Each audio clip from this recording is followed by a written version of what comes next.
Hello students, myself Dr. Anupreeta Mishra. You are watching Anupreeta Mishra's Electrical Engineering channel. Here I have taught many topics of electrical engineering subjects. Those subjects were network analysis, electrical machines, basic electrical engineering. You can find different playlists in my channel. This particular topic, synchronous machine, I thought to start with the English version also. Those all videos what I have published till now were in Hindi. Now from today itself, I'll be parallelly publishing two versions of electrical concepts, one in Hindi and one in English. Whosoever want to watch in English just to support themselves at professional front, they can watch my English version. Even out of India, people and the students as well as the professions, they can also prefer to watch English version of electrical concepts. So till now I have published different topics of network analysis subject, basic electrical subject, and in electrical machines I have taken up DC machines, induction machines, transformer, single phase transformer, three phase transformer. In basic electrical engineering, DC circuits, AC circuits, all those magnetic circuits, all those I have taken up. So please support me in this direction also. And every concept, whatever I have delivered in Hindi version, if I find during my English version teaching, I can reshoot those topics also for the people or the professionals who are watching in English or liking the English version. Let's start with synchronous machines explanation. Everything I'll be taking up one by one. Machine itself says that it can either work as generator or can motor. What do you mean by generator? Generator means which transforms mechanical energy into electrical energy or mechanical power into electrical power. Vice versa happens into the motor, that is it transforms electrical energy or electrical power into mechanical energy or mechanical power. Synchronous generators are always known as alternators, but there is no such name to the synchronous motor actually. This machine, synchronous machine, is a doubly excited machine. In Hindi version, I have taken up this particular topic. What is the meaning of singly excited, doubly excited, all those things I taught there. Doubly excited means two types of energies are being provided simultaneously to the electromechanical energy conversion device. All these machines, DC machine, induction machine, synchronous machine, or any other type of machine is there in electrical engineering, all those are electromechanical energy conversion devices. Those are rotatory machines, that means they are having a component which rotates all the time. A common basic understanding of electrical machines, also this I have taught there in a Hindi version earlier. So doubly excited machines, as I said, those machines which are having simultaneous two supplies of the power. Two may be the electrical power supply separately, one electrical supply, another electrical supply, or maybe it happens one is mechanical supply, another is electrical supply. But one of them occurs in, or one of them is used in generator and another one is used in motor actually. So whenever two simultaneous power supplies or energies are being given to the electromechanical energy conversion devices, those are known as doubly excited machines. So likewise, this synchronous machine is a doubly excited machine, as DC machines are also there. Those are doubly excited machines. But DC machines itself, the name implies they are DC in nature. Whatever DC generator produces DC power. DC motor actually get input of DC power to convert it into mechanical power. So it works on DC or it produces DC. This is about the DC machines. But synchronous machines, which are doubly excited, but those are AC machines actually. AC synchronous motor is an AC motor, synchronous generator or alternator is an AC generator actually. Again, if AC comes, so it can be either three-phase type of or single-phase type of, like induction machines are there. So some sort of similarities are there with resembling with the DC machines, or some similarities are there which are same as the induction machine. Now, three-phase alternators are mostly utilized or deployed at generating stations where bulk power is being generated. Bulk AC power. So any generating station we want to establish either thermal generating power station or which are existing already in the world wherever, or hydropower stations, or any other kind of generating station which are utilizing the boilers and all that. So those are having the synchronous alternators installed over there which are producing the bulk electrical power actually. And if the power capacity to be generated by that generating station is more, so number of alternators or number of synchronous generators are being connected in parallel to produce that large capacity of the power actually. Three-phase synchronous motors are used. Actually, what is the use of synchronous motor? This I told you about the synchronous generator, that is the alternator. But what is the use of three-phase synchronous motors? Three-phase synchronous motors are used in the power system for the power factor correction actually.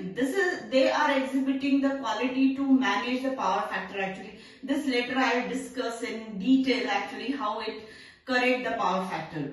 And in industries also three-phase synchronous motors are being utilized. Why? Because their quality to run at constant speed. So wherever the constant drive system is required, so we use synchronous motors over there to run those drives at a constant speed. Now all these things I said about or I declared about the three-phase synchronous generator or three-phase synchronous motor. What about the single-phase synchronous machines? Single-phase synchronous machines are of small, low ratings, either generator or motor, but they are being manufactured for the specific use. What are those specific use? Where the electric clocks are to manufacture, there also we are using the single-phase synchronous generator. Timers are also requiring single-phase synchronous motor. In robotics also we are utilizing single-phase machines. In renewable energy generations like solar, tidal power stations or wind power generators, there we are using the synchronous motors, generators for that particular purpose, and those are single-phase actually. Now all these things are the common things which you should know about the synchronous machine. But construction wise, what is there? A very common thing about all the electromechanical energy conversion devices are there, that there are two types of the windings always exist. One is field winding which produces the working flux, and another one is the armature winding whose conductors or that particular winding cuts the main field flux. Means a flux is being produced by the field winding and armature winding cuts that flux. If any winding cuts the flux and that flux is changing with respect to the armature winding, that means rate of change of flux is existing, and as per the Faraday's law, EMF is being induced across the conductors of the armature winding. So same thing is happening over here, but field winding are being placed over the rotor mostly in large size synchronous machines, and three-phase armature windings are always placed over the stator. This is there, but vice versa is also possible, but it actually being followed for the low rating machines. What thing followed in low rating synchronous machine? Rotor is having armature winding and stator is having field winding. That happens over there, but mostly what we follow, this particular arrangement is followed always, and I'll be discussing the important advantages out of this particular scheme. So in the next coming videos, I'll be taking up the advantages of applying armature winding over the three-phase armature winding over the stator. That I'll be discussing. Now here the construction wise I am giving you visualization of field winding over the rotor and the armature winding over the stator. This is the physical structure, physically what exists, and this is the electrical representation of it. Rotor and the stator combination is here. So this outer ring what I am showing with the dash circle, this is nothing but your stator periphery, and the cylindrical stator is being kept like this. So the axis of the stator is this one, and you are observing its front face ring-like structure, and here the cylinder is being, stator cylinder is being kept like this. In the inner periphery of the stator, there are the cutting of slots. So here one slot I have shown and another slot I have shown over here. Two slots are being placed with the conductor, and this dash line is nothing but the inner periphery of all the slots which are existing in the inner periphery of the stator. Hope you people are not getting confusing what I am telling you. After a small air gap, we have a rotor structure. Here I am showing you the projected poles. This type of structure is being called with a typical name I will be taking in the forthcoming videos. But here I am showing you a rotor which is having the projected poles. One I am showing as the north pole, another is showing as the south pole, but multiple poles can be existing over there. In the future, I will be taking all such kinds of discussions over there. This rotor, certainly the rotor would be having the periphery like this, circular one, and the cylindrical rotor is there, but here I am showing it by the projected poles which is rotating. So the shaft of the rotor is being given here, and how these north and south poles are being constructed or made over there. So there we have a winding wrapped like this, and as soon as the current starts to flow through this winding, so the direction of the flux will be out of this material from this side, and it will complete its loops and get enter in this direction and completes its path inside the material also. That means this particular end of the structure is going to be north pole and this one is going to be south pole. Why it is happening? Because of the sending of a current in this pattern and the wrapping sense of the winding over it. So all these things in a realistic manner I will be taking later. But primarily I am telling you that this is nothing but a rotor over which north and south poles are being generated, or the magnetization of poles occurs due to the flow of current through this winding. This winding is nothing but the field winding because it is producing north and south pole, and it is setting up a flux, this one, because of north and south pole. A new flux arises here. This winding is actually given by or provided a DC supply, and that DC supply is connected with the winding through the slip rings, because inner structure is all the time rotating, actually placed over the shaft. Rotor is having its own shaft. This line is being nothing but the shaft, and two wires of the winding is being taken outside of the circuit or outside of the electromechanical energy conversion device, and there through the slip rings we are connecting a battery or a DC supply source like this. So a stationary electrical circuit is being connected with the rotatory electrical circuit. So certainly we have to use over there brushes, commutators and the slip rings. Slip rings and the commutators are the same thing. Difference I have taught there in Hindi version. As soon as I'll completing all the topics, so few common topics which should be known by each and every electrical engineering student, I'll be taking in a separate manner these particular topics. So slip rings, a common thing, slip rings or commutators are being used to connect a stationary circuit with a rotatory circuit, that's it. And brushes are there because rubbing is there, friction is there. Now through this shaft, we are providing the mechanical energy also, so we are rotating it. So two things are being given, two types of the powers are being given, or two types of the energies are being supplied. One is electrical power to create the magnetization of the poles or magnetization of the material, and another is this mechanical power which is rotating this rotor. So how this happens? Actually here we are using the DC shunt generator. So output of the DC shunt generator is given to the field winding, and over the same shaft where the rotor is being connected, over the same shaft DC shunt generator is placed, because it is also requiring the rotation actually. So this entire system is known as excitation system of the alternators or excitation system. Specifically discussed, to be discussed later, and it is a big topic. Mostly it would be taking 2 or 3 lectures of mine actually. So this particular system is the excitation system, which is providing the mechanical energy also to rotate the rotor, and electrical power is also being fed to the rotor to excite or to magnetize the magnetic material to create the north and south pole.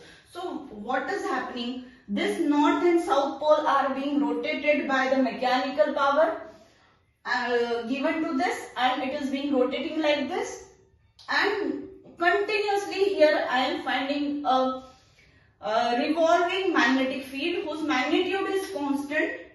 Because of the rotation, I am calling it revolving magnetic field. This particular supply is DC, so it would be producing DC flux. So all the time this end of the material is always being the north pole, this end of the material is always being the south pole, but all together I am rotating it. So a DC field is being rotating. So here I am producing revolving magnetic field. There, in case of induction motor, revolving magnetic field is being produced due to three-phase supply to the stator. So three currents, three fluxes, as a resultant produces a single magnetic field which is revolving in nature. So that way, I'll discuss it in later, but just I am giving you the basic things about the synchronous machine. Now, how this can be understood over here as a electrical representation. So this is your field winding. It will be producing flux, working flux. How it is producing? This DC supply is being given over here. I am converting this DC flux into a revolving flux. So here I am having the shaft and also mechanical energy is being given. This way it is a doubly excited. And that flux is nothing but cutting these armature conductors, and where these armature conductors are being placed here in the slots of the inner periphery of the stator. This three-phase winding is being placed here. So this is stationary, but the revolving flux is cutting these conductors, or this revolving magnetic field is cutting these conductors, so EMF is getting induced across them. What story is next to it, I will be taking later. But this is all the basic things related to the synchronous machines, where I discuss the common points as per their construction, doubly excited, speed, constant speed, it works over the constant speed. AC is there, that's why single phase, three phase type of construction wise, how we can visualize them, how physically they are existing, how electrical representation can be understood, so that way it is there. The DC supply here, what is the voltage of that DC supply? So it always exists between 125 volts to 600 volts. So mind it, if such a small voltage is given as a DC excitation, then also we have a large amount of megavolt power or megavolt voltages appearing across the terminals of the armature. How it occurs, I will be explaining later. So hope everything is being liked by you and everything is understandable to you. So please like my today's video, subscribe my channel, and have all the deep and strong concepts or tough concepts of electrical engineering in easy language through my channel. Thank you.